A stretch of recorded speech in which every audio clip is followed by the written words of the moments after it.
Welcome to another episode of the Collective Evolution podcast here.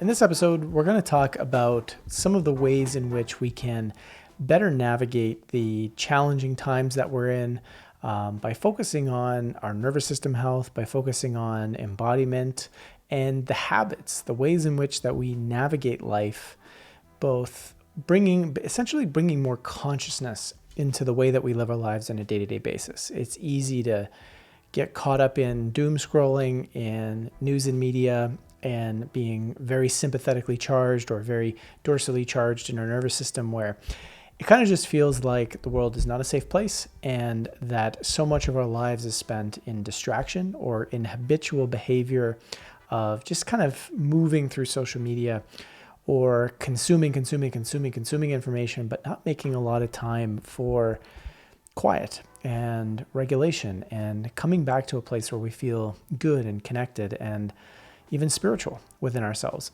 And so this episode is going to discuss that process, kind of how we can use some effective tools getting there, and kind of just putting this into a conversation that is very relevant to the modern life that we live here. So I think you'll leave this episode with a pretty interesting understanding of some of the concepts around nervous system regulation and the way our consciousness and our attention affects our everyday life and how to move forward in a healthier way.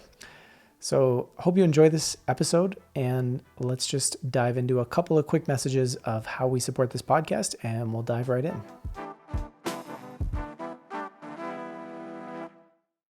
Today, had a little bit of an issue with some files with the guest interview. So I decided to do a solo cast here where I'm actually going to talk about a subject that is near and dear to me. It's, a big part of why and how we do things here at Collective Evolution, and all the way back since 2009 when we started to produce media the way we produced it. There was an intention and a purpose behind it. And here, as we find ourselves in this moment of what we often call crisis or meta-crisis, or there's so many things happening in the world, things feel very overwhelming. It feels like there's change happening everywhere we look. We're seeing people burnt out everywhere. We're seeing mental health crisis everywhere. And generally, and I see this a lot, I have been kind of working as a nervous system coach and been doing a lot of work in that space as I've kind of expanded my exploration of the healing arts. And I've been kind of doing that now for about 4 years of playing in the realm of the nervous system. And, every time I meet with people, or recently even having the opportunity to kind of work with a bunch of entrepreneurs who are doing something in their lives, and kind of coaching a little bit on the nervous system point of view, all the time, when I ask people, hey, what sort of state of the nervous system is most predominant for you? And of course, I go through a process of talking about the different states, the ventral being anchored in ventral, which is like safety and connection, or maybe sympathetically overdriven, which is kind of like, hey, I feel angsty, I feel a little racing mind, that kind of stuff. That's kind of my predominant state. Or sometimes people feel very shut down, kind of depressed, like no motivation, just like meh, life is just meh, maybe that's their predominant state. And every single time I ask, everybody either that I work with or that's on the call, and these are of course sometimes groups of people that are not part of, like they're not there to get help with their mental health. They're not there to get help with something that relates to their own personal development. It's just, hey, I want help with my career. I want help with this, or I want help with that, whatever it might be. And all the time, people say that their predominant states are that of survival, meaning they're either in their sympathetic or they're in their dorsal shutdown state, or I should say just dorsal state in general. And what's fascinating about this is it kind of shows that for the most part, us as human beings living in society, and this was an observation I made way back in 2009, I'm sure many other people have as well, it's kind of this understanding that it feels like there's something about the way humans are living, the way humans are being, where we're not in our most connected, best selves, if you will. We're not grounded in this beautiful place of presence and being. And for a lot of people, they feel that place is just not even attainable, that it's impossible to live in a place where we feel calm, we feel regulated, we feel good, we feel creative, we feel joyous, we're connected to a purpose, where the world around us feels safe, the world around us feels good. And I think because we've been divorced from that for so long, for so many generations, for so many centuries, probably even thousands of years, where we don't feel that regularly, right? Meaning we do feel that sometimes. It's not like we never feel that. But it feels like in the way especially our modern world works, it's very easy to just be in sympathetic overdrive a lot, where our mind is racing. We feel very distracted. We feel very anxious, almost angsty. We're buzzing, we're fidgety. It's hard to sleep. It's hard to settle down. It's hard to relax. Or, like I said, sometimes we're in the other mode, which is we feel shut down. We feel depressed. We feel I can't. We feel unmotivated. We feel numb a little bit. We feel dissociated from things. We don't believe in possibility. We don't have hope. The world really doesn't feel like a safe place, that kind of stuff. And when that's going on so much, staying in the game, which is to say staying regulated, feeling good, feeling hopeful about the world, and being able to see it go in a good direction becomes a lot harder. And it's hard to embody that possibility as well. And so in this episode, I kind of wanted to talk a little bit about how we can sort of manage, sort of stay regulated on a nervous system level so that we can navigate this meaning crisis, this meta crisis, this, the mainstream calls it the poly crisis. I find that unfulfilling because oftentimes in the mainstream, there's a lot of talk about, yes, there's all these various crises that are going on, but very little sort of understanding of what is driving that. What is the consciousness? What is the aspect of human beings that is driving that? And that's where I've been passionate for the last 15 years, is really exploring the consciousness behind why humanity is functioning the way it is.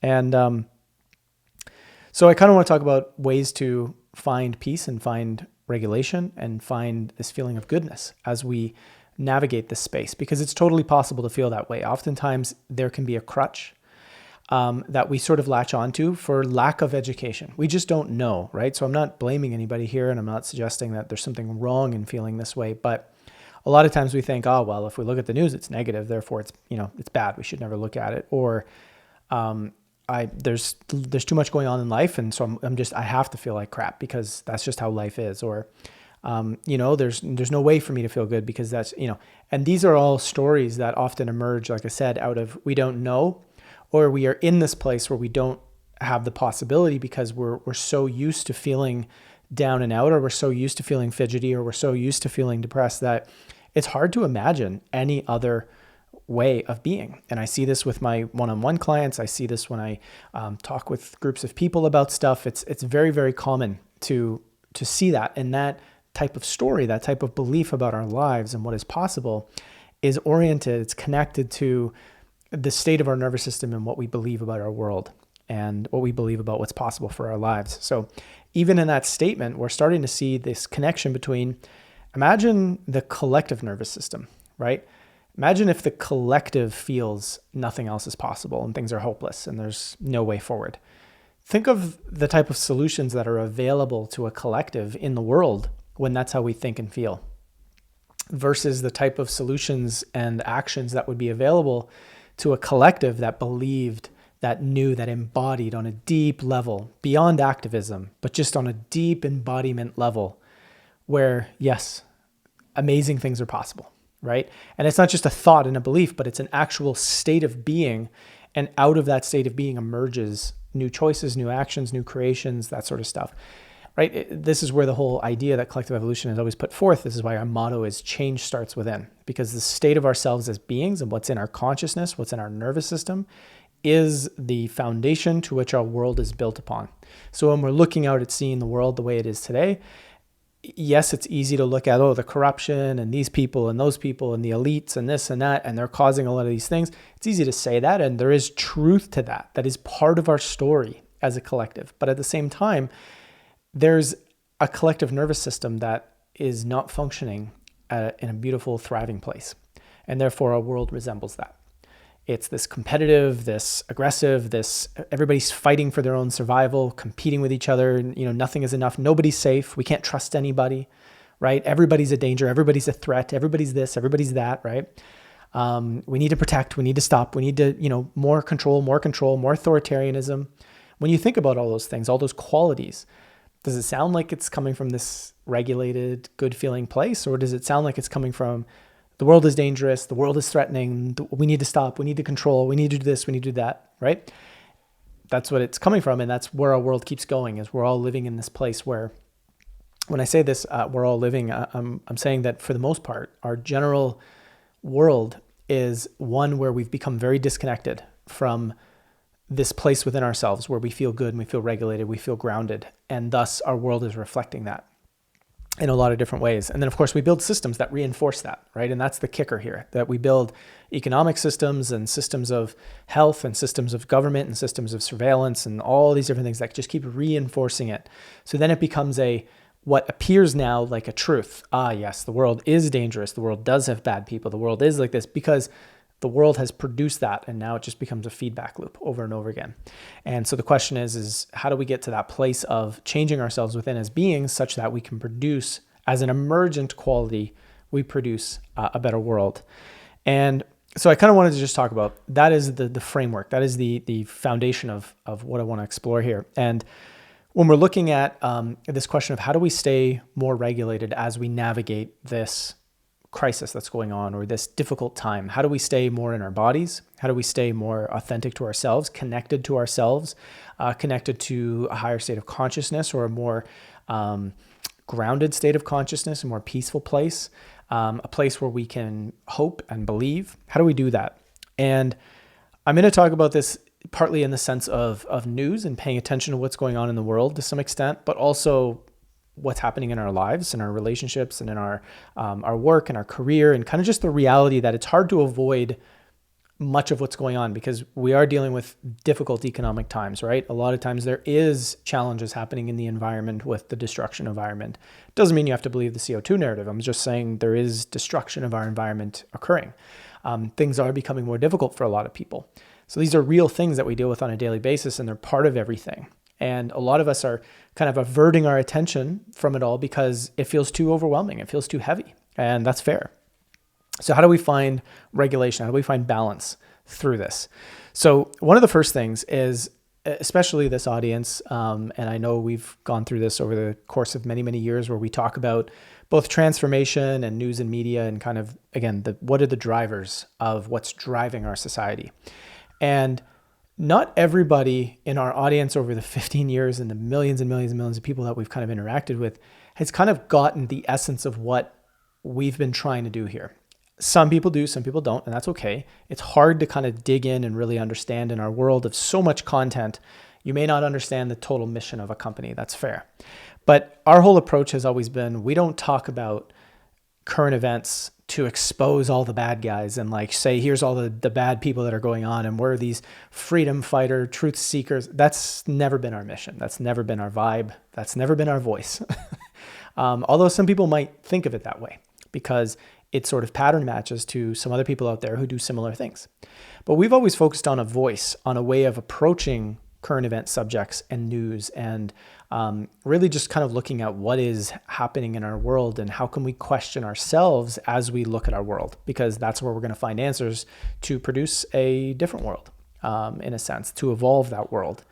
And in that, we focus on language, we focus on wording, we focus on reflection and contemplation and deeper questions as it relates to current events. Not every single story we ever write is going to have the deepest of questions related to it. Sometimes it is just about saying, hey, here's what's going on, and this is more of the full story. But that approach, which we've kind of always talked about it from the standpoint of being sort of grounded in something deeper, grounding in something, we have this approach of neutrality, is sort of this process of what I now over the last 4 or 5 years have called embodied sense making, which is this idea of kind of coming down into a space within ourselves before we engage with news, before we engage with media, where we're actually intentionally grounding in our physical body. We are taking a moment to stop, take a breath, notice our body, just kind of notice how it feels to be in the present moment. And as we start noticing and feeling that, we have a different lens through which now we're engaging with the content. And because our content is produced without this big drama, like you're not going to see my hands coming at the screen like this a billion times, like some of the popular people on YouTube delivering out there with the big dramatic voices and the ha-ha-has and the super what I would say are almost like dysregulating approaches to media, which can make us feel when that's what's going on all the time, and all the headlines are very engaging and all the news is always bad, and it always just kind of feels like things are going on that are out of our control and we can't feel this way, and whatever it might be, that over the course of time is going to produce a dysregulating effect. Whereas we try and take a different approach in the way that we do things, one that's grounded in, I care about the way this lands with you. I care about the way that you feel as you're engaging with this, and we take a lot of care to not use cheap tactics like quick jump cuts constantly throughout the videos that you're watching. We don't use these quick edits and these zooms ins and zooms outs, all these things going on constantly that are there to build they're there to capture your attention. It's capturing your attention in a way that is hijacking your brain. And if that is happening all the time, and these are the tactics that are used out there, what's going to happen is you're going to get used to that as the way that you engage with content, and it's going to hijack your thinking, and it's basically pulling your attention from being able to be grounded and being in your body, and it's going to pull you into constantly resetting your mind to, pay attention again, pay attention again, okay, pay attention again. So it's using these sort of subconscious primers to keep your attention, even though the quality of your attention may not be good. The quality of your attention may not be grounded. The quality of your attention may not be peaceful or calming or, let's say, expansive. The quality of your attention is built on constantly resetting it to a point of, pay attention again. Okay, pay attention. Okay, pay attention. And most of us don't know that this is going on because it's subconscious, right? But to us, this is part of why it's so important to deliver in this way and to come across this way. And so when we talk about how news can be dysregulating, part of it is the delivery of an outlet, the delivery of the way somebody approaches content. If it's, constantly dramatic, constantly yelling, constantly picking on or fighting some enemy, there's always an enemy out there that we're fighting. This is going to have a dysregulating effect at the end of the day, because as beings, we're constantly going to feel like something out there is dangerous. And even the jump cutting is basically making it feel in a way that we can't be calm, we can't be relaxed, which is engaging our sympathetic nervous system. It's engaging this part of ourselves that is not feeling a calm and safe and honest connection with somebody, but it's built on this high energy, this high, like, oh my God, blah, blah, blah, blah, blah, blah. And it may feel slightly entertaining, but it's dysregulating. It starts to make us feel a little jumpy, a little bit like, imagine constant jump cuts would produce a jumpiness in our body. And so what ends up happening is we watch, 6, 7, 8, 10, 9 minutes, half an hour, 1 hour of clips like that. And suddenly we don't really know why we feel a little angsty. And we blame it on, maybe it was this, maybe it was that, or maybe news is just negative, or maybe news is just bad and we shouldn't pay attention, right? It depends, right? What I'm bringing to awareness here is that sometimes the delivery is part of why people feel so crappy when they watch news and media. And so when they're trying to pay attention to what's going on in this meta crisis, this poly crisis, whatever you want to call it, that's going on, there's different ways focusing on regulation. And some of them is choosing outlets, choosing voices that are grounded, that are calm, that are relaxing, there's a way to deliver news and media that doesn't have to make you feel like shit. And when I think of people like Glenn Greenwald, for example, the work we've tried to do for a long time, when I think of, some of the stuff that Kim Iverson is doing, there's another channel that I appreciate, the approach, and I'm just naming a few here, but these are the places that I go when I want to engage with news and media, because I know that I'm going to get an honest voice that's not super hopped up on something, or just consumed 15 Coca-Colas or 15 coffees or something, and it feels like the energy is just way too much. They're not using cheap tactics of constantly grabbing your attention with quick cuts every 5 seconds. And generally they're very fair. They're very honest. They don't have an agenda they're trying to force on you. They're allowing you to just explore and feel and see. And if you add to those type of outlets this sense of taking a breath and calming and feeling and noticing your body as you engage with those people, not only is their language, their voices, their demeanor, their posture going to signal back to you that something is regulating. You can feel okay. You're almost co-regulating with the host as you're listening. Not only is that going on, but you are intentionally yourself taking a moment to feel into your body, to feel regulated, to feel connected, right? So that's one way of just, considering how to stay more grounded is if we are going to watch news and media, be very careful about, kind of the outlets you go back to all the time, and really be honest with yourself. Yes, they may be bringing you truth, but how are they making you feel all the time? And really just kind of exploring that and becoming curious about that. The other thing is sort of this idea of really just taking breaks. Now, I'm not a believer that we need to, totally cut out news and media and never look at it, right? And of course, sometimes people, when we say the word news, it's like, well, there's mainstream media is news. Everything else is not news. Well, no, like everything's news, right? Like in the sense of if you're learning about information via a podcast, via the news, or via a Substack or whatever it might be, it's all kind of in the realm of we're learning about something that's going on out there. This is what I mean by news, right? There's different ways of learning about what's going on. And it's really just looking at what is regulating, what does feel good. But at the same time, are we doom scrolling? Are we just constantly going from one thing to the next, to the next, to the next? I go from Instagram and that feed to Facebook and that feed to YouTube and that feed, and then a podcast. And then when I'm done with the podcast, I go to a video. And then when I'm done with the video, I go to, and what this is kind of alluding to here is this constant stimulation. I'm constantly stimulating my mind, my body, my emotions, my thoughts.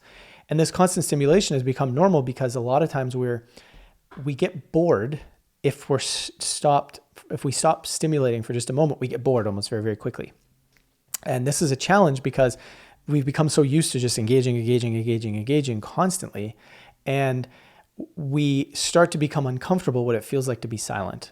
We start to become uncomfortable what it feels like underneath the stimulation. So sometimes that means feeling that sympathetic energy of angstiness, of a racing mind, of a, maybe a racing heart, maybe a shallow breath. Maybe it's something that just doesn't quite feel right in our body, that feels a little jittery.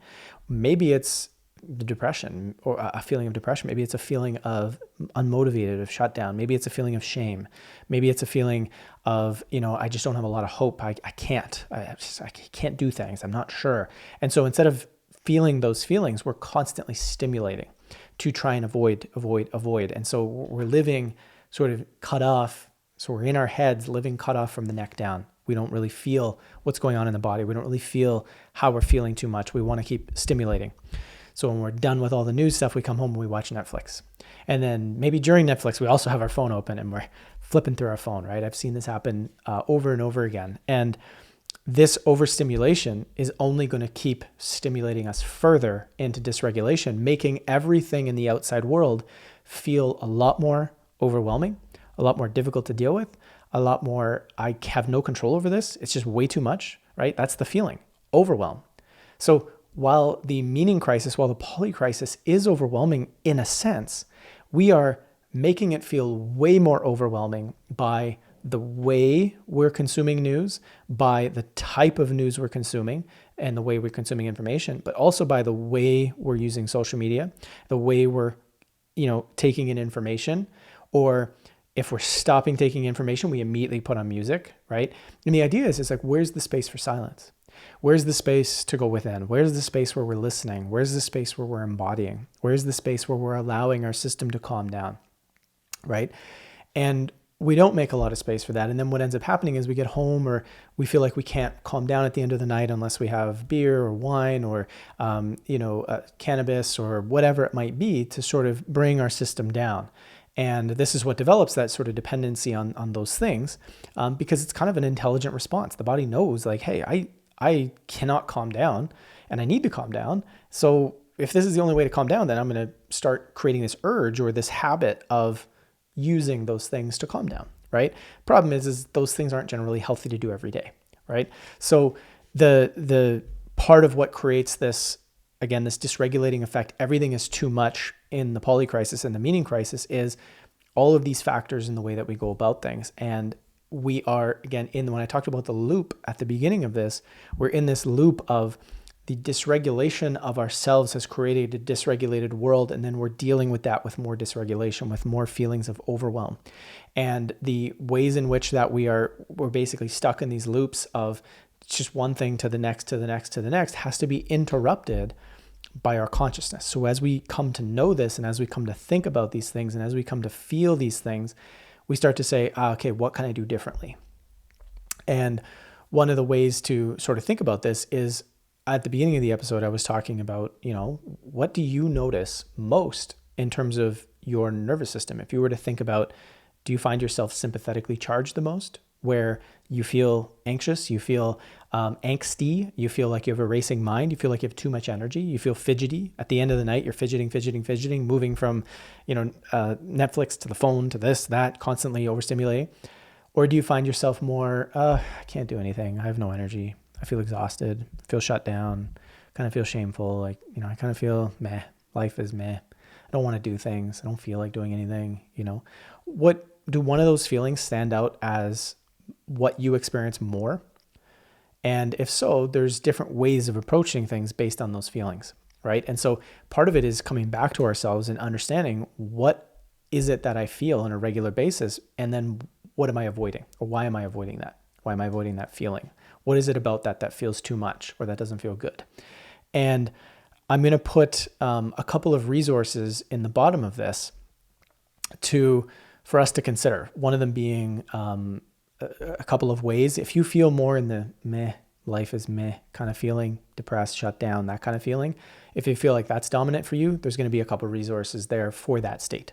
And if you're feeling kind of more where I'm fidgety all the time and I'm this and I'm that, I'll have a couple of resources for that state. And you'll see this in the description.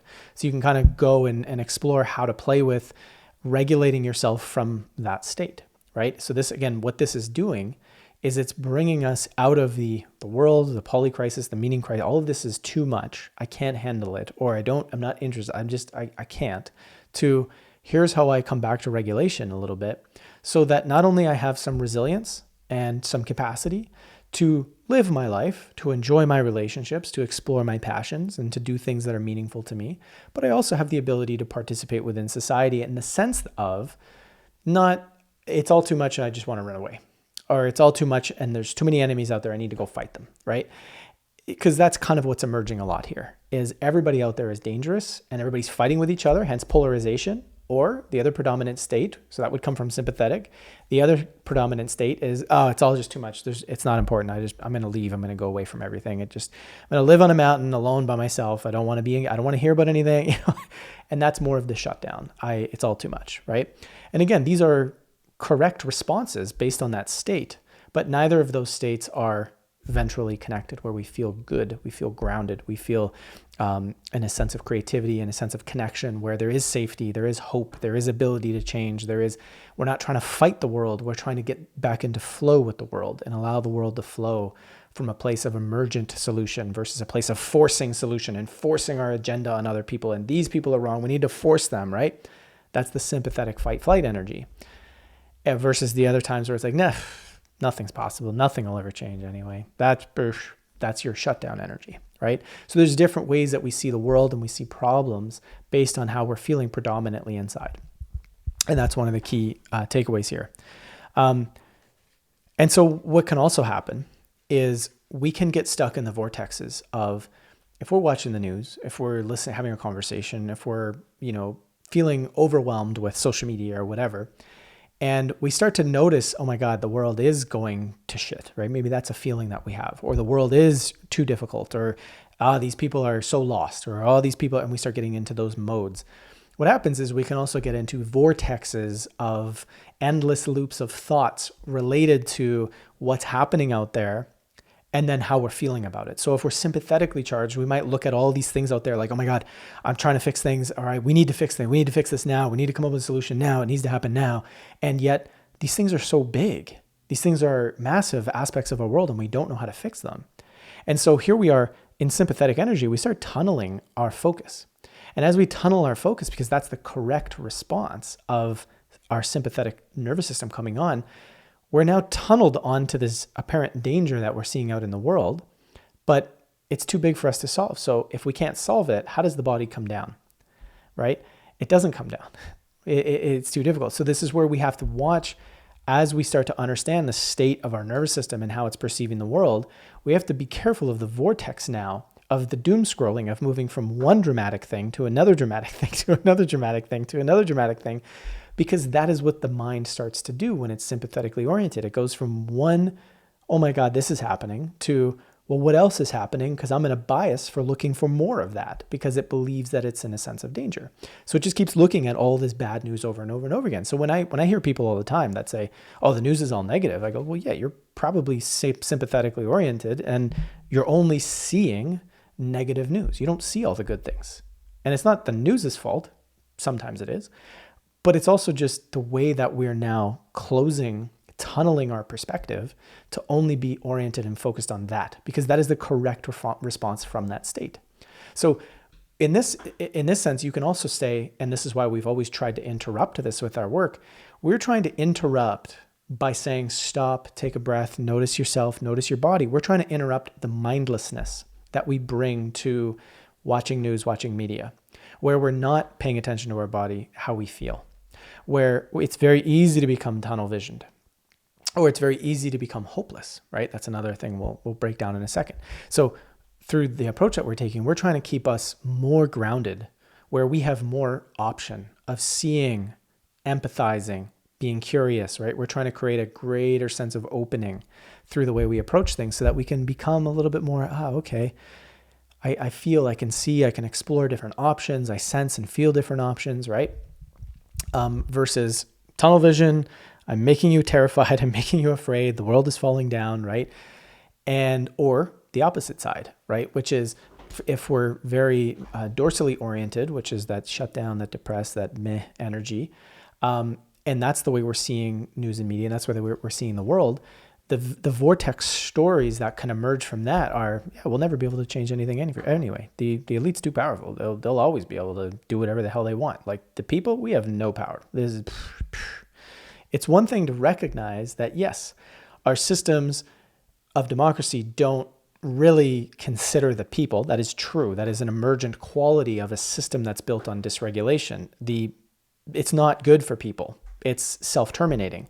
That's what being in constant survival is it's going to lead us towards self-termination, because a being does not thrive when it's constantly in survival mode. A being thrives when it's calm and regulating and feeling good, right? So our society is moving towards self-termination because it's built on a collective nervous system of self-termination, of survival. And then we're reinforcing that loop over and over again. So what's happening here is we basically have this, if you're in the vortex of nothing can ever change and blah, blah, blah, and the world kind of reinforces that idea and there's no possibility, it starts to feel like, we don't have the agency. Not only as an individual, but as a collective, we don't have the agency to make our world a better place. And what I mean by that is it's not forcing an agenda on the world. It's coming back to a healthy place, and that what emerges from that healthy place is a healthier world, right? So oftentimes people will say, don't bother trying to change the world. You're going to force your ideas on people.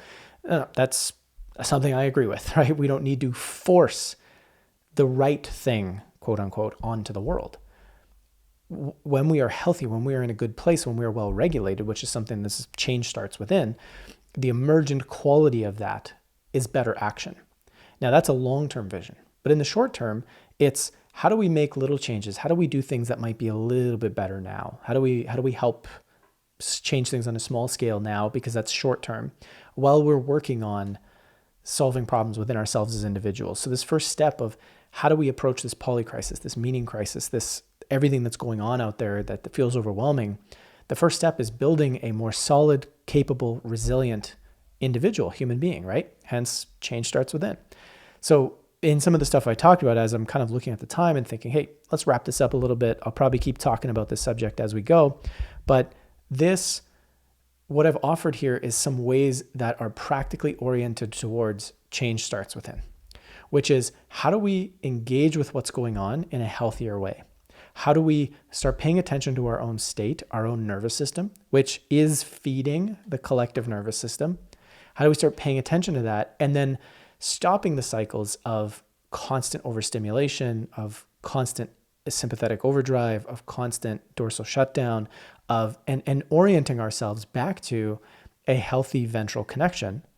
And what I'm saying is we can do that. We can orient back towards ventral connection without running away from or avoiding the world entirely. We may have to do that sometimes for short periods of time. That's fair. That's okay. And I see this again when I work with my one-on-one clients, or I do certain things. Sometimes it's like, yes, different strokes for different folks, but this concept of, oh yes, don't pay attention to anything, it's negative, is a sign of a low capacity within the person, right? And I'm not saying that as a perfect black and white rule. I'm saying that as generally this is what happens, right? When we feel overwhelmed and we can't take on more things, even just for a moment, there's something going on, right? And that's okay. That's a correct response of our system that knows that it's overloaded. But the point is we can get back to a general meaningful connection within ourselves, which will open up our capacity again. So some of the things, just to recap, are pay attention to the state, how the news or the media or the delivery of the news or the media or the information that you're looking at, how does it make you feel? How do the hosts make you feel, like honestly and truly? What are their actions on camera? What is their eyes? Are their eyes always like this? Are they always coming at you in the camera? Or do they feel calm, where their eyes are soft? Their voice is there. They're alive. They're an alive person, but they're not, like they just snorted a line of Coke. I don't know what else to say, or hopped up on caffeine, like that sometimes is the way people will deliver online. Or maybe they're furrowed eyebrowed, right? There's hosts out there where this is their constant, they're mad all the time. It's just furrowed eyebrow. Everything they talk about is furrowed eyebrow. And you're taking that in, and your body subconsciously is saying furrowed eyebrow and harsh, tense facial reactions equals that something's not safe. And that's signaling back to your system from a co-regulating capacity. That's signaling back, hey, something's off here. And then the next thing you know, 45 minutes later, you turned off the video and you're like, I don't feel that great. And you're not sure why. Well, yeah, because you just kind of took in this information and this changes us. This affects us, right? But of course, you have the ability. What I'm saying through all of this is you have the ability to self-regulate. The power is all with us. It's not that the world out there decides who we are. We decide who we are. The environment helps to shape it, for sure. But its power is basically greatest the more unconscious we are of ourselves. And the more unconscious we are of what our ability and our knowledge has of how we can self-regulate, of how we can stay in a better place within ourselves, right? Certainly, it is fair to say that even as we self-regulate and even as we feel good, the environment is still difficult. That is true. The environment out there is still difficult. But if you do the work, you can feel very capable, very connected, and very good, even in the world as it is today. It does not have to decide honestly and truly all the time how you feel, even though it's easy to make that case, right? So there's a sense of empowerment here. So think about some of the things I've talked about here. Have a look at the resources there and think about ways of regulating. Think about ways of putting into your day, of considering what you do before you engage with news media.